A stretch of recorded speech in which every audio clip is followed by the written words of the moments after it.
Hello friends, मेरे channel में आप सभी का स्वागत है। आज हम लोग जनरल साइंस एमसीक्यूज के नेक्स्ट पार्ट का अध्ययन करेंगे। ये छठा पार्ट होगा। बाकी पार्ट्स के वीडियो अगर आपको देखने हैं तो डिस्क्रिप्शन बॉक्स में मैंने लिंक दे रखा है, वहाँ से आप जाकर वीडियो देख सकते हैं। तो दोस्तों, वीडियो को बिना स्किप करते किए हुए आप लोग वीडियो लास्ट तक देखें। चलिए वीडियो स्टार्ट करते हैं। लेते हैं पहला प्रश्न। पहला प्रश्न है, निम्न में से किसके कारण प्याजों के छिलके उतारने पर आंसू आते हैं? ऑप्शन हैं आपके सल्फोनिक अम्ल, सल्फेनिक अम्ल, एमिनो अम्ल या कार्बोलिक अम्ल। आप लोग कमेंट करके आंसर बताते रहिएगा। चलिए इसका राइट आंसर देख लेते हैं। तो इसका राइट आंसर हो जाएगा सल्फेनिक अम्ल। जी हाँ दोस्तों, जब हम प्याज को काटते हैं तो उसमें से सिंथेज नामक एंजाइम निकलता है जो प्याज में उपस्थित सल्फाक्साइड से क्रिया करता है और सल्फेनिक अम्ल बनाता है। और यही सल्फेनिक अम्ल जब हमारे आँखों में लगता है तो आँखों से आंसू निकलता है। ठीक है, चलिए नेक्स्ट क्वेश्चन लेते हैं। CFL का पूर्ण रूप क्या है? आपको CFL का फुल फॉर्म बताना है। ऑप्शन हैं आपके compact fluorescent lamp, centrally fixed lamp, chemical fluorescent lamp, condensed fluorescent lamp. तो इसका राइट आंसर हो जाएगा कम्पैक्ट फ्लोरेसेंट लैंप। ठीक है, चलिए नेक्स्ट क्वेश्चन लेते हैं। प्रेशर कुकर में भोजन कम समय में क्यों तैयार हो जाता है? ऑप्शन हैं आपके जल का क्वथनांक बढ़ जाता है, जल का क्वथनांक घट जाता है, भोजन कम ऊष्मा लेता है या उपरोक्त में से कोई नहीं। तो इसका राइट आंसर हो जाएगा जल का क्वथनांक बढ़ जाता है। जी हाँ दोस्तों, एक चीज़ जान लीजिए आप लोग, प्रेशर कुकर में जो वायुदाब होता है कमरे के सामान्य वायुदाब के लगभग 2 गुना होता है। ठीक है, इसी कारण प्रेशर कुकर में पानी लगभग 120 डिग्री सेंटीग्रेड ताप पर उबलता है। ठीक है, जिससे उसमें बहुत अधिक ऊष्मा होती है और खाना जल्दी पक जाता है। चलिए नेक्स्ट क्वेश्चन लेते हैं। किसको वुड स्पिरिट भी कहा जाता है? ऑप्शन है आपके glycol, glycerol, methyl alcohol, ethyl alcohol. तो इसका राइट आंसर हो जाएगा एथिल एल्कोहल। या दोस्तों, एथिल एल्कोहल को हम लोग वुड स्पिरिट या कास्ट एल्कोहल भी कहते हैं। ऐसा क्यों कहा जाता है? क्योंकि एक समय में यह प्रायः लकड़ियों के भंजन आसवन से प्राप्त होता था। मेथिल एल्कोहल जो था वो लकड़ियों के भंजक आसवन से प्राप्त किया जाता था, अतः इसे हम लोग वुड स्पिरिट के नाम से जानते हैं या कास्ट एल्कोहल भी कहते हैं। ठीक है, चलिए नेक्स्ट क्वेश्चन लेते हैं। बुलेट प्रूफ वस्तुओं के निर्माण में कौन सा बहुलक प्रयुक्त होता है? ऑप्शन हैं आपके पॉलीमर से, पॉलीएमाइड से, पॉलीएथिलीन से, पॉलीकार्बोनेट्स से। तो इसका राइट आंसर हो जाएगा पॉलीकार्बोनेट्स से। जी हाँ दोस्तों, आप लोग याद रखिएगा कि कोई भी बुलेट प्रूफ वस्तु जो बनाई जाती है वो पॉलीकार्बोनेट्स नामक बहुलक से बनाई जाती है। ठीक है, चलिए नेक्स्ट क्वेश्चन लेते हैं। यदि कोई मानव रोग विश्व के बृहत क्षेत्र में फैलता है तो उसे क्या कहते हैं? ऑप्शन हैं आपके पेंडेमिक, एपिडेमिक, एंडेमिक या एपिजूटिक। तो इसका राइट आंसर हो जाएगा पेंडेमिक।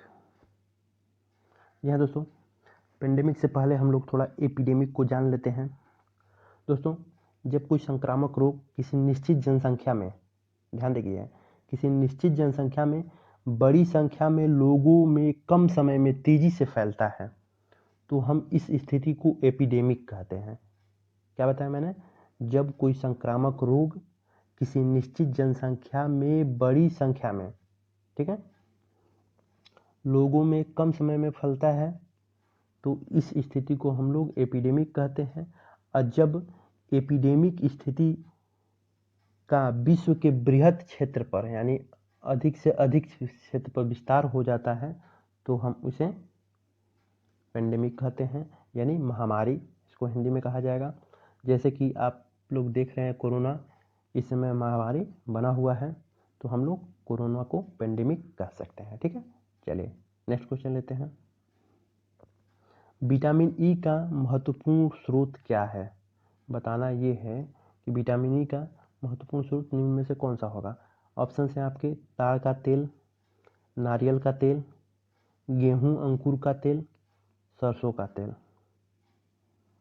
तो इसका राइट आंसर हो जाएगा गेहूं अंकुर का तेल। जी हाँ दोस्तों, इसमें विटामिन ई बहुत ही अधिक मात्रा में पाया जाता है। दोस्तों, विटामिन ई के बारे में एक चीज़ जान लीजिएगा, यह वसा में घुलनशील होता है और विटामिन ई जो होता है शरीर के लिए महत्वपूर्ण विटामिन्स होते हैं, उनमें से एक होता है। विटामिन ई जो कि एंटीऑक्सीडेंट के रूप में मानव शरीर में कोशिकाओं को कार्य करने के लिए सहायक होता है। ये चीज़ भी आप लोग बिल्कुल याद रखिएगा। ठीक है, चलिए नेक्स्ट क्वेश्चन लेते हैं। दोस्तों, आप लोगों को मैं एक चीज़ बता देना चाहता हूँ कि ये सब जो भी क्वेश्चंस हम लोग डिस्कशन कर रहे हैं बहुत ही ज़्यादा इम्पोर्टेंट हैं। आप लोग इसे हल्के में ना लीजिएगा, और ये सभी के सभी क्वेश्चंस कहीं ना कहीं किसी न किसी एग्जाम्स में पूछे गए हैं, और मैं इन्हें बहुत ही ज़्यादा सर्च करने के बाद इनको आपके सामने लाया हूँ। तो ये भविष्य में आपके लिए बहुत ही ज़्यादा इम्पोर्टेंट होने वाले हैं, तो आप लोग इसे ध्यान से देखिएगा। लेते हैं नेक्स्ट क्वेश्चन। नेक्स्ट क्वेश्चन है, हीमोग्लोबिन के बारे में क्या सत्य है? ऑप्शन है आपके रक्त में ऑक्सीजन का संचार करता है, लौहयुक्त यौगिक है, रक्त को लाल रंग प्रदान करता है, उपरोक्त सभी। तो इसका राइट आंसर हो जाएगा उपरोक्त सभी। जी हाँ दोस्तों, हीमोग्लोबिन की ये सभी के सभी कार्य हैं, अर्थात हीमोग्लोबिन जो होता है रक्त में ऑक्सीजन का संचार करता है। इसमें हीमस नामक लौहांश पाया जाता है। ठीक है, आप लोग याद रखिए, हीमस नामक लौहांश पाया जाता है जो कि इसे लाल रंग प्रदान करता है। और एक चीज़ याद रखिएगा कि रोगों के प्रति जो प्रतिरक्षा का कार्य करता है वो WBC कर। चलिए नेक्स्ट क्वेश्चन लेते हैं। मानव के स्वस्थ नेत्र के लिए स्पष्ट दृष्टि की न्यूनतम दूरी कितनी है? बताना है कि एक स्वस्थ नेत्र के लिए स्पष्ट दृष्टि की न्यूनतम दूरी क्या होती है। ऑप्शन हैं आपके 10 सेंटीमीटर, 20 सेंटीमीटर, 25 सेंटीमीटर या 50 सेंटीमीटर। तो इसका राइट आंसर हो जाएगा 25 सेंटीमीटर। जी हाँ दोस्तों, स्पष्ट दृष्टि की जो न्यूनतम दूरी होती है वो होती है 25 सेंटीमीटर। ठीक है दोस्तों, स्पष्ट दृष्टि की न्यूनतम दूरी क्या होती है उसे भी जान लेते हैं।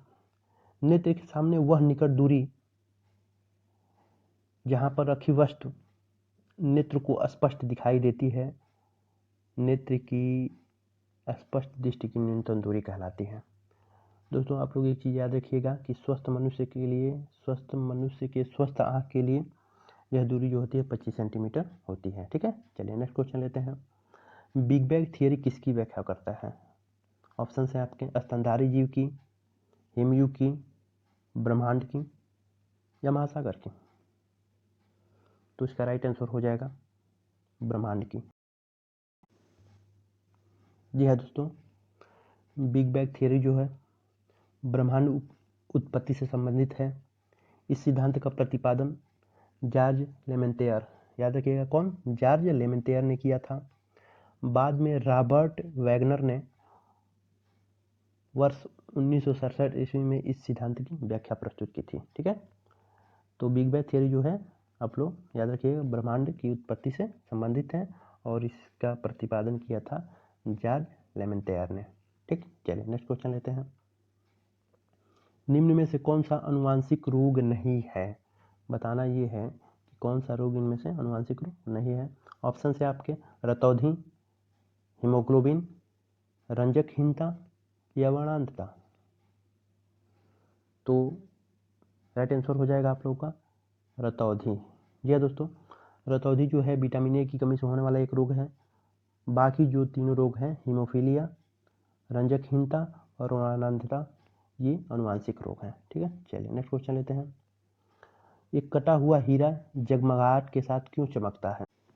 ऑप्शन हैं आपके कुछ स्वाभाविक गुण के कारण, पूर्ण आंतरिक परावर्तन के कारण, अपनी आणविक संरचना के कारण या प्रकाश के अवशोषण के कारण। तो इसका राइट आंसर हो जाएगा पूर्ण आंतरिक परावर्तन के कारण। जी हाँ दोस्तों, हीरा जो चमकता है पूर्ण आंतरिक परावर्तन के कारण ही चमकता है। एक चीज़ याद रखिएगा आप लोग कि इसका कारण क्या होता है। क्योंकि हीरे का अपवर्तनांक जो होता है बहुत ही अधिक होता है। कितना होता है याद रखिएगा आप लोग, 2.42 हीरे का ये अपवर्तनांक है। और अधिक अपवर्तनांक होने के कारण इसका क्रांतिक कोण जो होता है वो होता है कम। कितना, 24 डिग्री। हीरे का क्रांतिक कोण कितना होता है, 24 डिग्री। और क्रांतिक कोण कम होने के कारण जब हम हीरे पर प्रकाश डालते हैं तो इस प्रकाश का बार बार हीरे के पृष्ठ पर क्या होता है, परावर्तन होता रहता है। ठीक है, अतः हीरा चमकता रहता है। ठीक है, चलिए नेक्स्ट क्वेश्चन लेते हैं। मोबाइल चार्जर क्या होता है, बताना ये है कि निम्न में से क्या है मोबाइल चार्जर। ऑप्शंस हैं आपके, एक इन्वर्टर, एक यूपीएस, एक ऊंचाई ट्रांसफार्मर या एक अपचाई ट्रांसफार्मर। दोस्तों ऊंचाई ट्रांसफार्मर का मतलब हो जाएगा स्टेप अप ट्रांसफार्मर और अपचाई ट्रांसफार्मर का मतलब हो जाएगा स्टेप डाउन ट्रांसफार्मर। तो इसका राइट आंसर हो जाएगा एक अपचाई ट्रांसफार्मर है। या दोस्तों, मोबाइल जो होता है एक अपचाई ट्रांसफार्मर होता है जो कि वोल्टेज को घटाने का कार्य करता है। ठीक है, चलिए नेक्स्ट क्वेश्चन लेते हैं। निम्न तत्वों में कौन अर्धचालक है। ऑप्शन है आपके, एल्यूमिनियम, सिलिकॉन, सीसा या चांदी। आप लोग कमेंट करके आंसर बताइए। तो इसका राइट आंसर हो जाएगा सिलिकॉन। जी हाँ दोस्तों, सिलिकॉन और जर्मेनियम अर्धचालक होते हैं। चलिए नेक्स्ट क्वेश्चन लेते हैं। कौन सा ऐसा जीव है जिसके अग्रदांत हमेशा बढ़ते रहते हैं। ऑप्शन है आपके, छिपकली, दीमक, चूहा या सर्प। तो इसका राइट आंसर हो जाएगा चूहा। जी हाँ दोस्तों, चूहा और एक चीज़ याद रखिएगा, और गिलहरी। चूहा और गिलहरी ऐसे दो जीव हैं जिनके अग्रदांत जो होते हैं हमेशा बढ़ते रहते हैं और इन्हें रोकने के लिए ये हमेशा कुछ न कुछ काटते रहते हैं। ठीक है, चलिए ये चीज़ याद रखिएगा आप लोग। तो दोस्तों ये रहे जनरल साइंस के बेहद इम्पोर्टेंट क्वेश्चंस। मुझे उम्मीद है कि आप लोग को वीडियो पसंद आया होगा। अगर आप लोग को वीडियो पसंद आया है तो प्लीज़ इसे लाइक करिए, कमेंट करिए और अपने दोस्तों के पास शेयर करिए।